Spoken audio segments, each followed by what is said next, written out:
Well, human remains that were recently found submerged in a South Georgia pond are now being connected to the disappearance of a New York couple more than 40 years ago. I mean, it's kind of a straight shot. If they turned around and they just kept going forward, I think that's a car. They received a tip from fellow explorers that the Romer's car could be in the pond. Something kept telling me to come and check this pond. They decided to dive in and find out. I found an open window, reached in the open window to feel around. I had my hand on the seat and I could feel several hard objects. And I just grabbed the biggest hard object I could feel, came to the surface of the water, and it happened to be a femur bone in my hand. Police back then expressed concerns about potential foul play against the couple, partly because Catherine Romer was wearing $81,000 worth of jewelry. Local police and the GBI not yet making a final conclusion, but they are looking for additional human remains. You might call them scuba sleuths. Their new hobby went from cleaning up waterways to solving mysteries. And what a great public service. Jeremy Sides and Adam Brown travel the country searching for closure in cold cases. Amazing. The gift of closure to grieving families is absolutely priceless.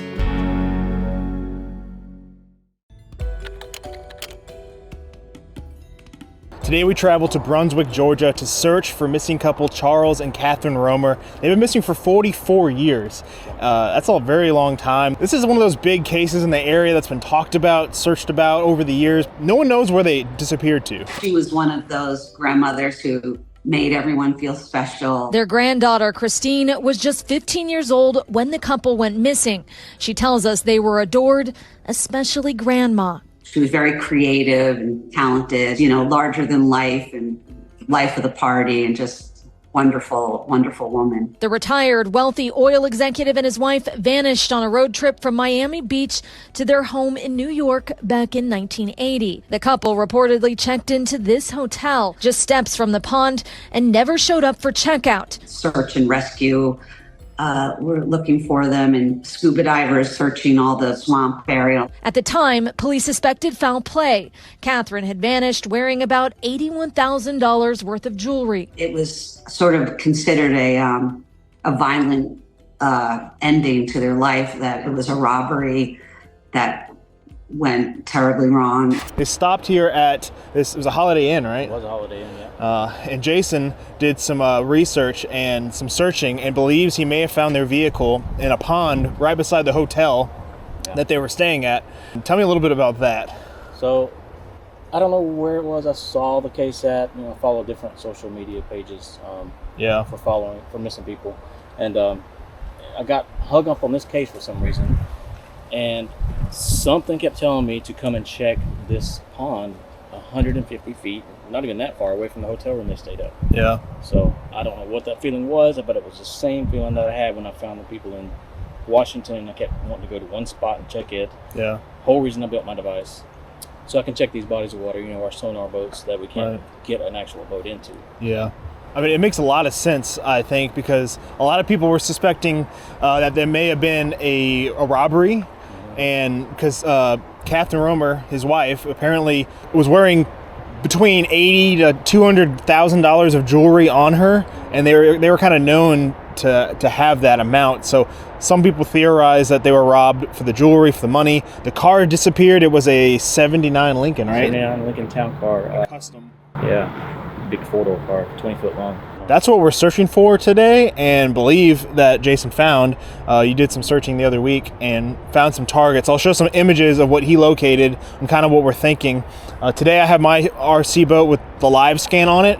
We're going to try to confirm it's a car. There may be multiple vehicles out here. One of the big things that people got wrong, I think, is the location of the hotel.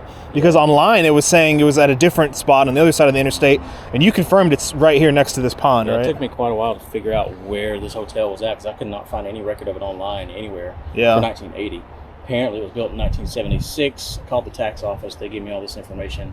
And a lady at the front desk here gave me the map, the layout of 149, which played part in my research on where they went missing at. Yeah. That played part on telling me to look in this pond, because I was like, maybe 149 was on the corner right here, right across from the pond. Something happened. He had a medical emergency and ended up in the pond right beside the hotel room. So it was. It's right on the corner. Yeah. As soon as she gave me that layout of the hotel rooms, and she didn't even know that it was a Holiday Inn in 1980. It says Park Inn, I think. Wow. On the layout, but as soon as I saw that corner, I was like, I got to go check it. Yeah. I mean, everything adds up. I think it's one of those cases where people have been overthinking it for years, and they're in the closest possible spot to where they were last seen. Apparently, there was an officer that said he might have seen their car near some restaurants south of Brunswick. Who knows if that's really the case, if that was their car or not. Either way, we're going to confirm today if they're in this pond, and I think there's a good chance because the outline that Jason found on his sonar, it's matching up. It's looking right. So we're going to do everything we can to try to give answers to the disappearance.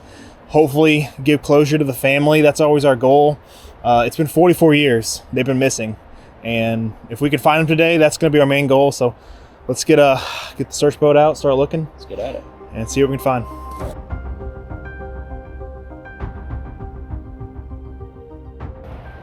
So right over there is where I was putting in at. So yeah, there's definitely a little hill on that side.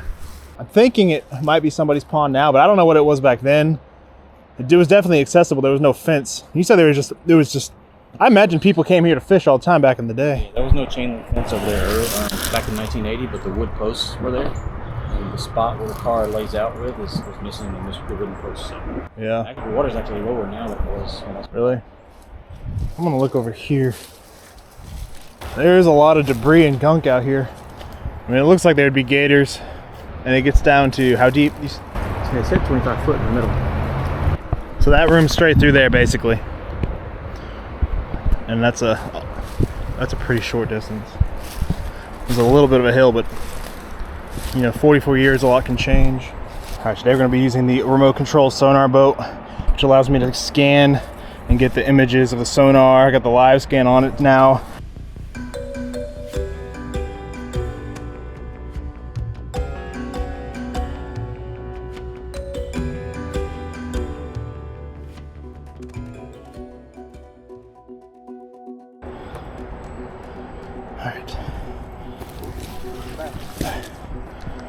Let's go straight out.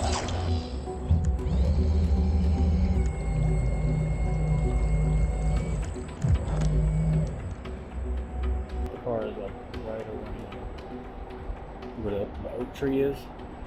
Yeah, I think there's something right under. You see right here? Mm-hmm. See right here. That might be a tree. Right there. Mm-hmm. Yeah, right on top of it.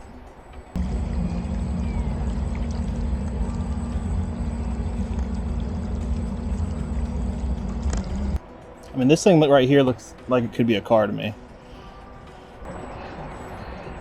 Sometimes these trees can look like cars too, though, but... So that's the tree. That's definitely a tree sticking out right there. Oh. What is that? Oh, we send the drone down. Just kind of go around. Alright, scan the whole thing. Jason's gonna run his sonar again while I do the underwater drone. Try to get a better idea. The drone will tell us 100%. The live scan, it kind of looks like the roof. It kind of looks like the right lines of a car. All right, I'm busting out my Fish underwater drone. This thing has done very well for me, locating numerous vehicles, but I've also gotten it stuck a lot. I'm gonna do my best not to get it stuck today. All right, 6 feet down. Some visibility, but it's not super great. I'm trying to be very careful not to get clogged up on leaves and debris.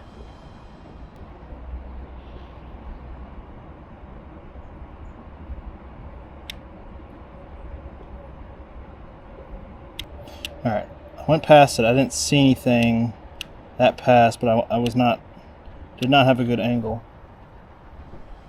So I'm coming back towards me, which I think it was closer. Looks like a big blanket or tarp.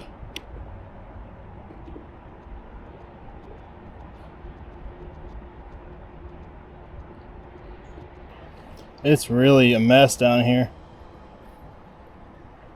All these particulates everywhere. I thought that was a frame right here, but I think that's just a tree. Maybe that's what we were seeing. Well, look at that. I mean, that's like a weird... It looks kind of like the frame. Alright, we scanned pretty good. The drone and with the RC boat, I didn't see anything but trees and limbs. I mean, it's still possible, but with a pond with no current, I think it wouldn't. I think it would stand out more. Unfortunately, I think we were tricked by the limbs and the trees, which sonar is an art. You know, reading it, it's difficult to tell what you're looking at sometimes. Some of these things look like cars for sure. There's another pond right on the other side of the same hotel, so I think we're gonna go look at that next.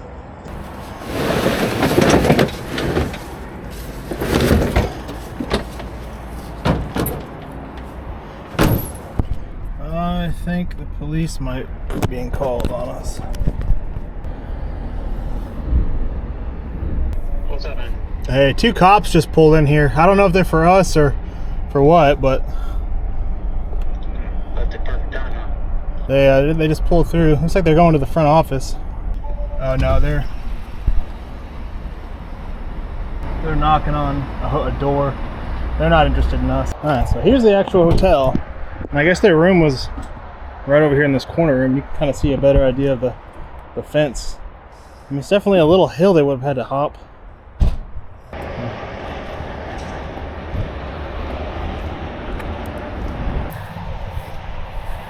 Is it deep enough is the question.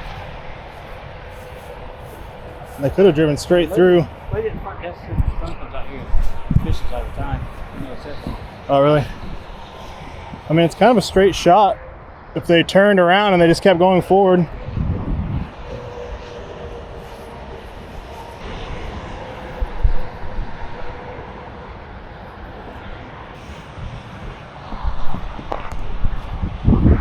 That'd be crazy if the car was sitting right here. It's deep enough.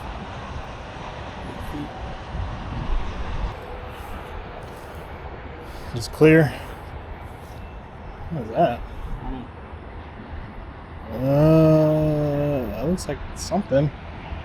I'd go over that again.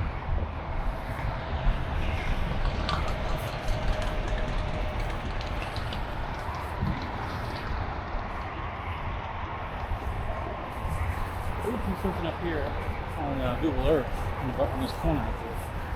Oh yeah. I mean, it might be pipes. I don't know what they got. Yeah.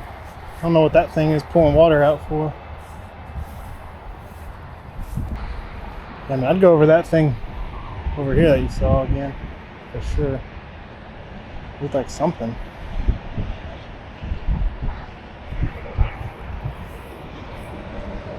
I mean, that's something. Over there. Kind of looks like 2 door windows, isn't it? Upside down. Upside down. Like in the crossbar in the middle. Go back over it. Oh yeah. Anything right here is super suspicious. It's on that side, right? Yeah. So it kind of looks like there's something over there.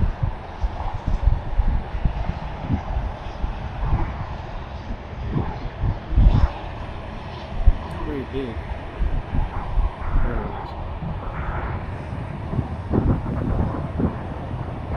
It's kind of giving me vehicle frame vibes a little bit. I mean, 12, 13 foot long. I think that's a car, dude. That looks... It's got to be a car. Well, I mean, that shot you just had, like, pretty dang convincing. It's just weird that it would be over on that side, you know?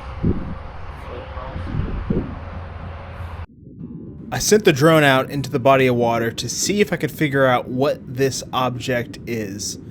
And right off the bat, it immediately displays features that resemble what used to be the frame of some sort of vehicle.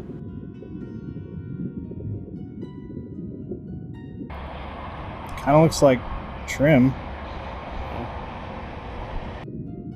The visibility was not the best, but here you can see that is definitely a windshield and glass with the reflection of the light from a drone coming off. So immediately I know it was a vehicle. I mean, it's something. It kind of looked like a car trim though, didn't it? It did. That's something though, man. That's not. I kept going around trying to get a shot of any decal, logo, or badge to further identify what this vehicle is. But as you can see, it has been down there a long time. This is like the back of the vehicle. I believe it has like a cloth back liner by the window. And it appears to be white in color or silver. And the car we are looking for is Black Lincoln. So this is not the right color. Sometimes it can look different, especially after being underwater for so long. But some of the other features were not lining up with what a Lincoln looked like either. And right here is the door panel between the windows.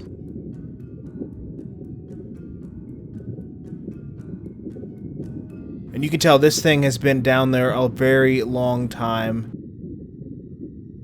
It is just crumbling apart. Very difficult to even see what I'm looking at.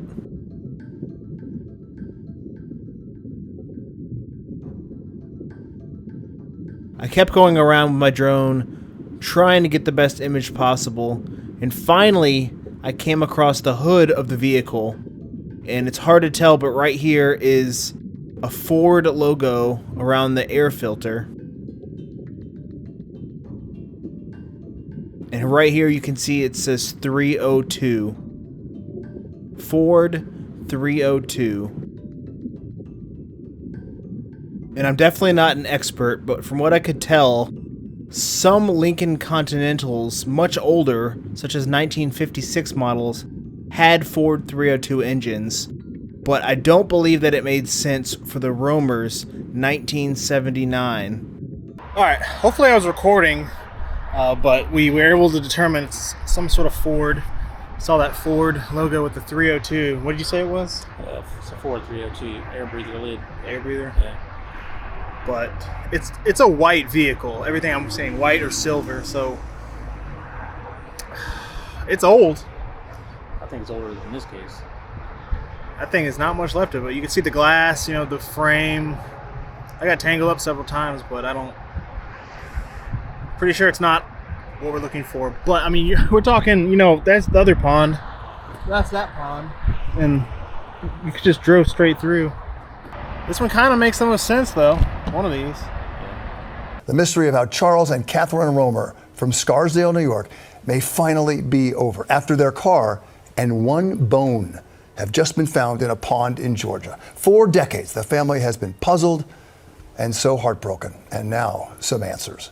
The disappearance of Charles and Catherine Romer of Scarsdale 44 years ago in Georgia has haunted their families ever since. All the investigations and everything, and psychics and everything, the police, they worked so hard and they thought it was foul play. But just today, Christine Seaman learned that a 1979 Lincoln Continental was found in a pond in Brunswick, Georgia on Friday. It's believed to be the car Seaman's grandmother, Catherine, was in with her husband, oil executive Charles Robert Romer, when they vanished in 1980. The rusted vehicle contained a human bone. Investigators now plan to drain the pond to look for more remains and more clues. During our search for the Romer's missing Lincoln Continental, we scanned 2 ponds beside the hotel that they stayed at. And one of them was clear. The other one by I-95 ended up being the pond where we found 2 objects out there while scanning and running sonar. One of them initially came off more as a vehicle to us, so that's what we focused our attention on. We sent our drone down in our submarine for a while until it ran out of power but we were able to determine that it was a Ford vehicle of some sort, which we later discovered to be a Ford Torino. Now the other object, which after later reviewing the scans, you can see more clearly that it was the roamer's car. We didn't know that at the time, because when you're looking at these sonar scans, if you're not going over it the right way or in the moment, sometimes they don't look initially like vehicles. So because we had ran out of time, power to our equipment, we determined we'd have to come back another time. But we reached out. Jason reached out to Sunshine State Sonar, a Florida-based sonar team who does amazing work scanning bodies of water down there. He's found a bunch of people that have been missing in their vehicles. So Jason sent all the scans and research about these locations that are very suspicious, and this was in fact the hotel that the roamer stayed at. A lot of people thought it was a different location on the other side of the interstate or somewhere else, and there's been so many false rumors about what happened to him. But Sunshine State Sonar, they were able to come up a few days later, go over these scans, and lo and behold, that other object ended up being the roamer's Lincoln Continental. Authorities excavate this Lincoln Continental after it was discovered just days ago, submerged in an unassuming Georgia pond right off one of the East Coast's busiest highways. Inside, human remains, and the first potential clues in decades into the disappearance of Charles and Catherine Romer. Now, as of this moment right now, filming, the coroner's office hasn't released officially that the remains found inside belong to the Romers. So I will have an update in the description below confirming that as soon as they come out with those conclusions. But I just wanted to, give a huge thanks to everyone involved. This is an incredible and bittersweet discovery, 44-year mystery that so many people thought it was a robbery or something because they had all this jewelry inside the vehicle, and they were known to carry all these valuables. But sometimes these cases are people end up in the most obvious spots. So if y'all have any cases in your area, please send them to us. Send them to the search teams around your area. We'll go out. We'll search. If you have any rumors about vehicles being in the water or spots that you know about with no guardrails that look suspicious, that's the places we want to go check. And we're passionate about spending our time trying to help families. So once again, I just want to thank everyone involved, all the law enforcement, Jason Souhrada, for doing all this research and reigniting this case after so many years and reaching out to locals and figuring out that this was the right spot and this needed to be checked. And Sunshine State Sonar for coming up, double checking and confirming that this was the vehicle and diving down and making this final discovery. So I'll have everyone's linked down in the description below. Please show your support, send them a like, tell them how much you appreciate it. But most importantly, we ask that you keep the Romer's family in your thoughts and prayers. After 44 years, we never, we just gave up thinking there's ever an answer. But I don't think a day went by in our lives that we didn't wonder and miss, our grandmother, knowing that it was just a terrible accident and not a violent crime is giving us a lot of peace of mind, hopefully, when things are confirmed.